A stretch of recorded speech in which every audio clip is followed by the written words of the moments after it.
Hello everyone, this is a Defacto weekly review with me, Jargal Dambadarjan. We'll talk tonight about two events. One is the Pope Francis visit to Mongolia, what's happening right now. And the second about this so-called corruption building dismantlement. What is that and what's going on around that? These are two topics I would like to share my thoughts on that. So first, about Pope Francis' visit to Mongolia. I had the privilege to fly with the Pope on his flight from Rome to Mongolia, Ulaanbaatar and back. And on the way back, I will have some chance to ask particular questions from the Pope so that how he sees the result of his visit to Mongolia. I would like to highlight from his speech several points. I think it's the best source of giving certain valuation to this visit. Very interesting remarks the Pope made. In particular, at the beginning of his remark, he mentioned the relations between two countries, which goes 800 years back. He was referring to the first letter from the Pope Innocent IV to that time Mongolian Emperor Guig Khan, in which the copy of that letter, by the way, was presented during this visit to Mongolia. So he was referring to this first letter 700 years ago. To be exact, 777 years from now. It was at this month, 1246. And the letter was replied by also Guig Khan, and that letter copy was presented to Mongolia by the Pope Francis. And further on in his speech, he was talking about, they're highlighting about this visit, saying that may it be the sign of an ancient friendship that is growing and being renewed. So we find a new renewal of that relationship between Mongolia and the Vatican, the Rome Empire, or Rome to be exact. So he was, first point I would like to highlight, he was talking about the vision. Vision, he was comparing it with the metaphor that a child in Mongolia, a boy in Mongolian, Ger, would see through the door the herds on the pasture very far, and he will account by heads, and they will report the parents how many herds are there. So it's a longer vision, and Mongolians teach children to have a longer vision. And he said that longer vision we need now to solve many issues that mankind faces due to people who have short-sighted, prevailing their own interests. So he is asking to have that longer vision for the solution of many issues we face as a humankind. And also he was mentioning the second point he was raising was about the adaptability of Mongolians' climate extremes. He was again comparing with Gers and Mongolian dwellings, homes that nomads use for their living, and it's being adapted to any climate changes. Mongolia has 4 seasons, winter, summer, and this Ger is so much adaptable to that change. And plus, he said that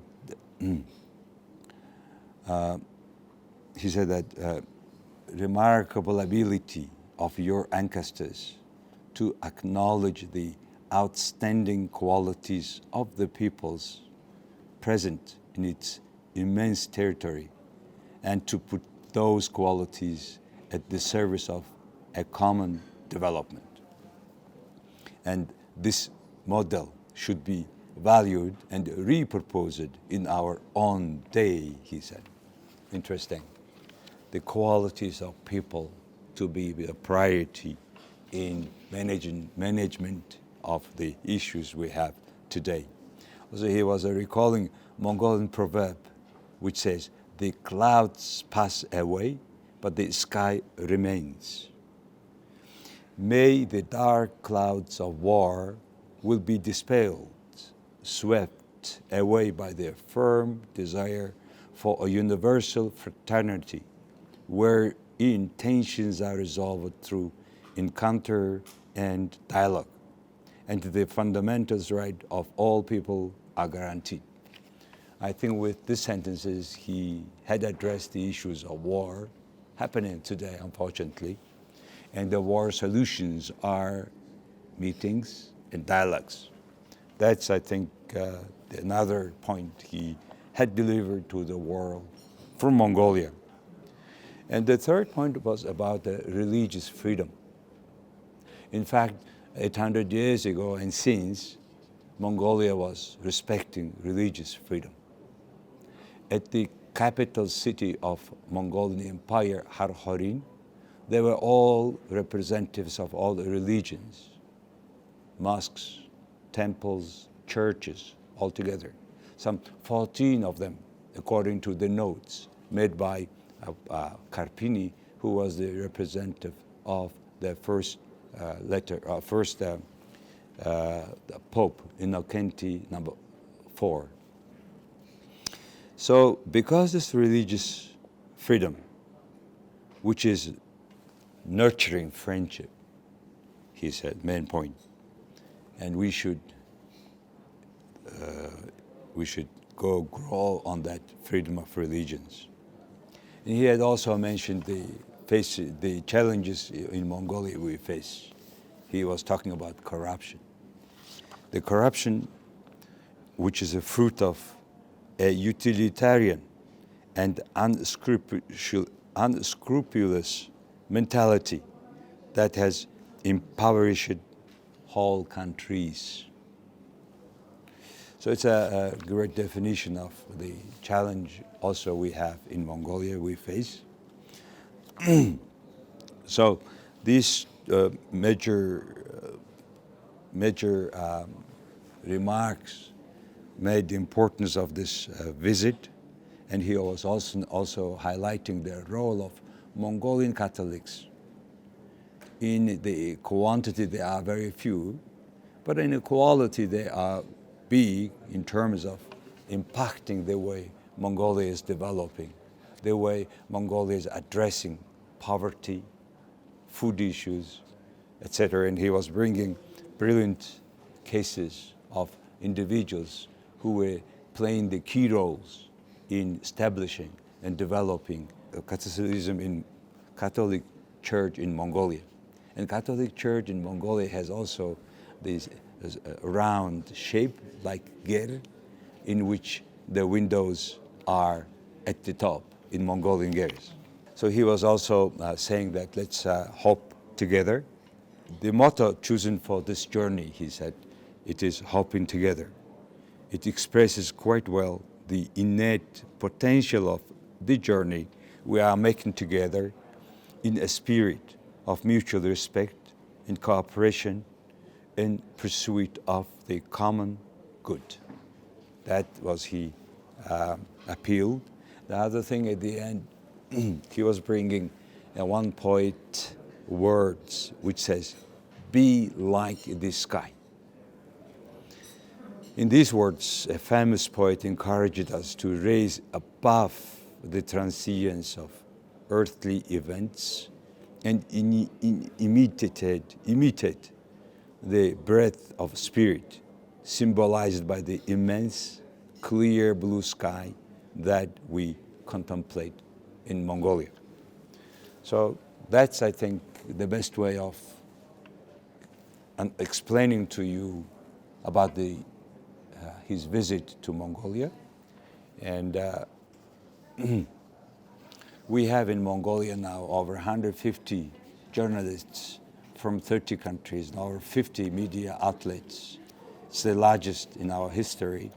Also a good chance to introduce Mongolia, the country, the people, to the world.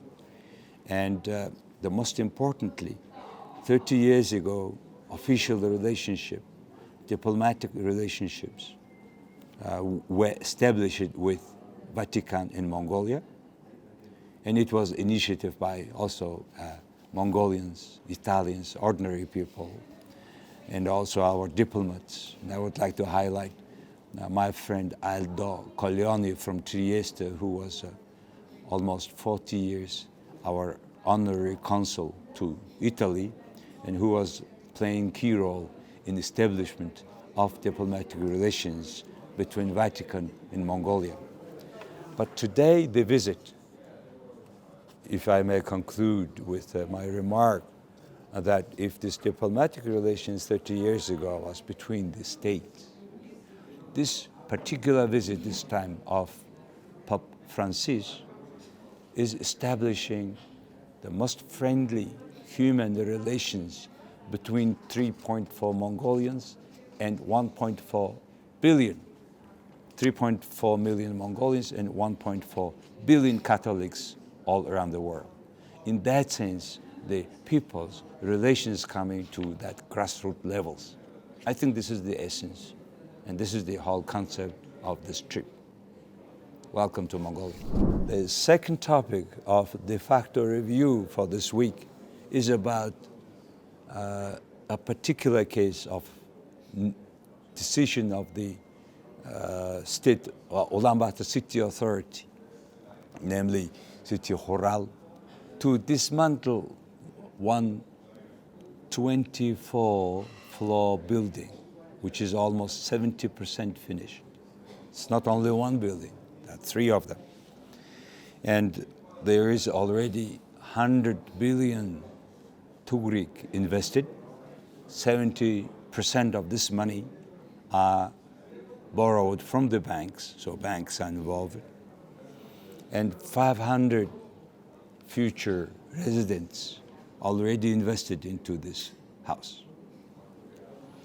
So the main reason is this house, which is titled already as a corruption house, is being a main reason of the floods.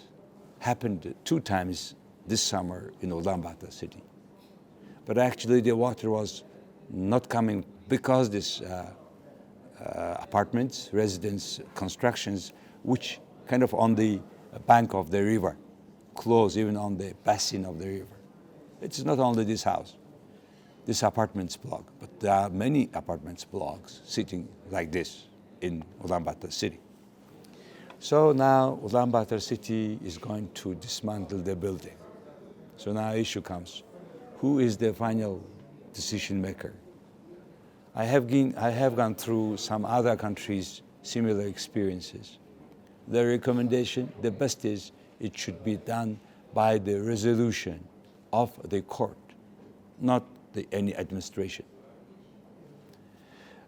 So then if it will go through the court in Mongolia, it will open very long box.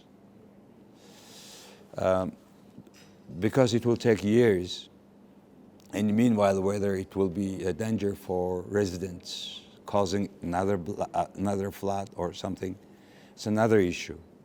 But the best thing is this half-constructed building to be dismantled only by the decision of the court. But however, administrators are not very much hurried to do so because they say it will take very long time. So what are to be done? First of all, if this particular buildings are regarded as just corruption cases, then I would say that you would not find any new building in Ulaanbaatar city which is not monument to corruption. So should we dismantle all buildings? Looks like it is not rational. Take the buildings at the bottom, at the periphery of our southern naturally protected mountains, bogged mountains. Each valley of these mountains are now already built up by buildings which are supposed to be only tourism constructions, maybe hotel, maybe staying for a couple of days, structures, but not. Now it's the most expensive real estates are existing in these valleys. So should we dismantle one by one? That will be destroying all values we have created in terms of housing for Mongolia for the last 30 years. So what is the next? First of all, it is irrational to, first of all, decide everything by the court decision. Second, that court decisions will show how many holes we have in our legal structure, how many conflicts we have in our laws and regulations. So we should fix that first on one side. On the other side, what happens, who will compensate the damages caused to the potential buyers of these houses, which already, probably half of them or 70% of the monies they have already invested. So without, the city said that it will be taken care by the city. No, because it means it is taken by the budget. Budget is public money, all people's money, tax money. So you cannot use tax money to compensate the wrong decisions, some corrupt cases, mistakes of few people. So it means we must take care of the governance quality. We should fight corruption properly and get hold the people corrupt responsible for their works. But however, whoever is made this decision about this building, who is from the former state, probably officers, be it head of a city or head of a particular ministry, who is ready to pay 100 billion Mongolian tugriks money? Nobody is ready.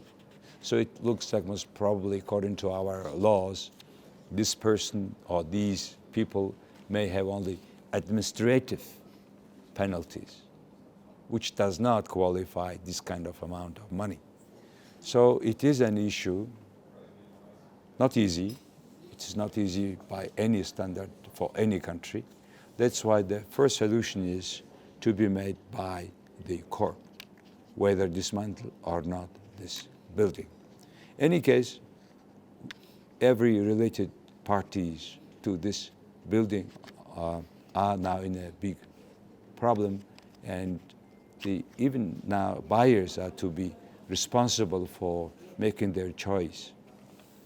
This is also caused by Mongolian phenomena where the developer, contractor, builder, all are the same legal entity. So we need to change our housing laws where developer and the contractor or builder to be separate individuals or separate companies. So there are so many things to fix around this case, and hopefully it will go in the right direction.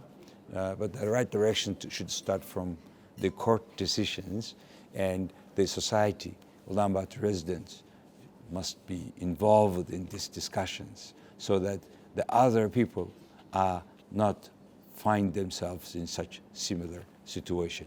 So let's see what is happening, but this is not only unique case. That's what is my take. So hopefully Mongolia will go ahead and fix the holes in our legal system, and so that we don't encounter similar case again. That's the second topic I would like to share today with you. So today I have talked actually about two topics. One is the Pope visit to Mongolia, the Roman Pope visit to Mongolia. And the second about this case about dismantling hall residence buildings of 24-floor, 3 buildings. And people really are discussing that issue. And I want to contribute to this dialogue. Thank you very much for watching our program. See you next week at this time. Bye now.